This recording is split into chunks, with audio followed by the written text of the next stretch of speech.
Welcome back to Off the Beaten Couch. I'm Bonnie Adams, a licensed marriage and family therapist who specializes in helping families and couples and individuals heal from addiction. This is episode 4 of Family in Flux. Today we're exploring the role of the scapegoat, the family member who often becomes the target for blame, anger, and frustration. This role is frequently misunderstood and can carry a profound weight of loneliness, exclusion, and emotional pain. We've already discussed the addict, the enabler, and the hero. Each role helps to keep the family in a sort of a balance, even if that balance could be considered from an outsider's perspective as dysfunctional or unhealthy. The scapegoat is a critical part of this dynamic, and sometimes the scapegoat and the addict are the same person. This overlap can create an even deeper sense of alienation and self-doubt. Within families affected by addiction, the scapegoat is often the one who is blamed for the family's problems, regardless of the actual circumstances. This role can manifest as the troublemaker, or the black sheep, or the one who refuses to go along with the denial or the dysfunction. The scapegoat's actions, whether they're acting out, or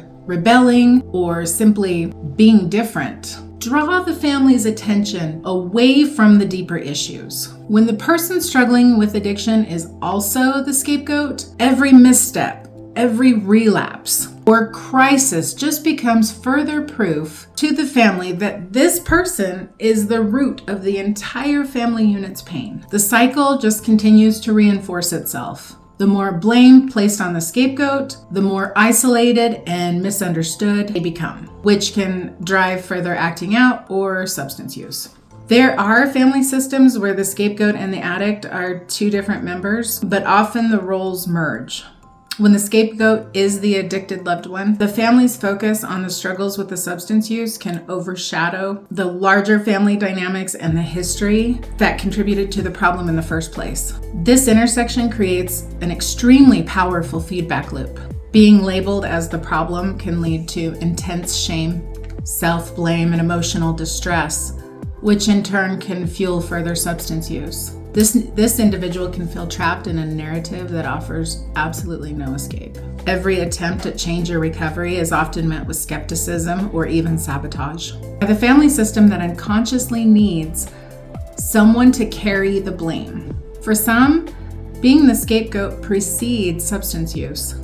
Growing up with constant criticism, exclusion, or punishment can leave a person searching for relief, acceptance, or numbness, sometimes leading to experimenting with substances as a way to cope. The scapegoat's experience is often marked by a profound sense of being misunderstood and emotionally exiled. While isolation is part of the story, it's also about feeling marginalized, unseen, and fundamentally disconnected from the family's sense of belonging. The scapegoat may feel like an outsider in their own family system, never quite fitting in or being accepted as who they are. Their actions are often misinterpreted, dismissed, or even used as weapons against them. Even when physically present, the scapegoat can feel emotionally banished, as if their voice and needs are unwelcome or threatening to the family's fragile stability. Over time, it's common to internalize the negative messages that we receive when we're the scapegoat, believing maybe it really is all my fault,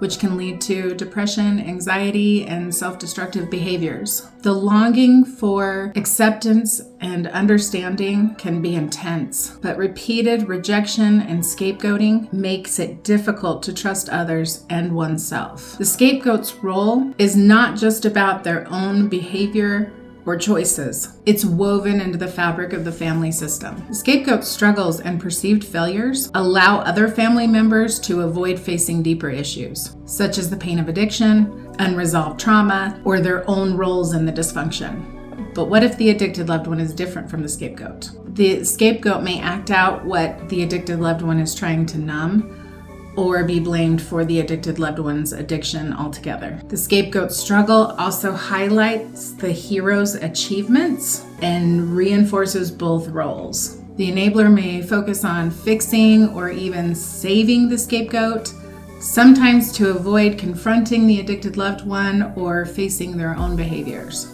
And as far as how the scapegoat works with the lost child or the mascot, which we'll address in future episodes, the scapegoat's visible distress allows others to disappear or disconnect and maintains the family's unspoken rules. When the scapegoat tries to change by setting boundaries, seeking help, or even recovering from addiction, the entire family system can feel threatened. That's a lot of roles that are going to have to change, or they're going to be upheaved when the scapegoat and the addicted loved one reach out for help to improve their own experience. The balance is disturbed, and other members may push back, consciously or unconsciously. They want to restore the equilibrium. You identify with the scapegoat role, especially if you struggle with addiction. It's essential to recognize that you are not the sum of your family's projections. Healing begins with understanding the system and reclaiming your own narrative.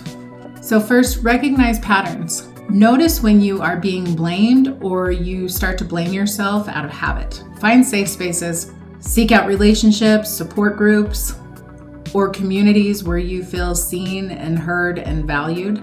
Not for the role that you play, but just for who you are. Express your truth, whether it's through therapy, creative outlets, trusted friends. Give voice to your experience.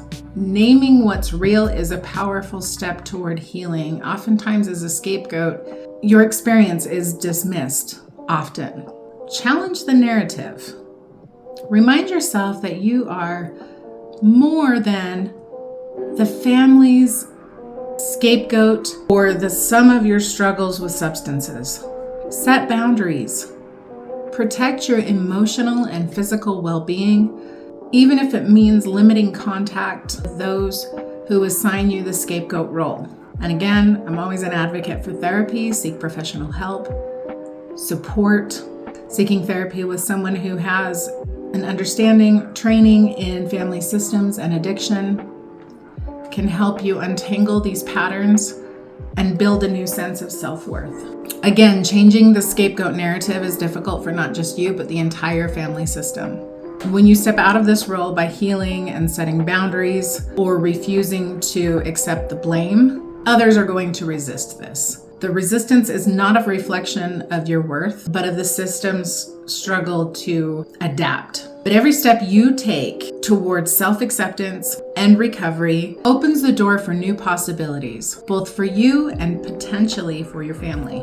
The system can find a new balance, one built on truth, mutual respect, and genuine connection. If you see yourself in the scapegoat role, or you're carrying both the weight of addiction and the family's blame, know that your pain is real, and so is your potential for healing. You are not alone, and you are not defined by your family's story. Every effort you make to seek support, speak your truth, or care for yourself is an act of courage. You deserve to be seen and heard and valued for exactly who you are. Thank you for joining me on Off the Beaten Couch. If this episode resonated with you, share it with someone who needs to hear it. Leave a comment or reach out. Next time, we're going to explore the lost child, the one who disappears in the chaos.